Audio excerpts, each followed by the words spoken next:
amets bat betzeko lehenengo pauso bat da ikusten dudala, eta oso ilusio asko itzen da zehose. Bai, profesionaletan korritzeko aukera eukitzearen, eta bai, momentuz etxeko taldean, etxean dagoen talde profesional bakarrian, lekutxo hori eukitzearen.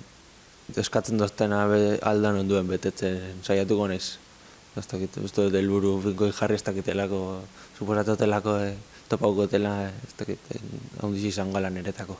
Euskal Herrian edo beste lekutan, edo beste dozen lekutan ikusten da aukera gutxiarela, talde gutxiarela profesional mailan, orduan garen gazte guztiendako edo leku gutxiagola, eta bentsat Euskadi Murias Basque Country zelako talde bat eukitzia, beti mantentzen dago ilusio hori, eta ikusten duzu aukera bat badagola. Hori talde falta egartzen da.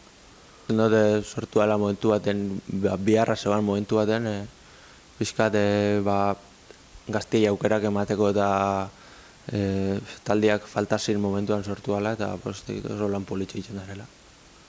Olako talde bat biharrezkoa dela ikusten dugu, lehen esan bezala hemengo gazteri aukera emateko, eta hemengo jendeak ilusio hori eukitzeko karreretara, talde bati animatera juteko orduan, bestu biharreko proiektua dela, eta alda neurrixian, bakoitzak jartzea aukala aldabena edo.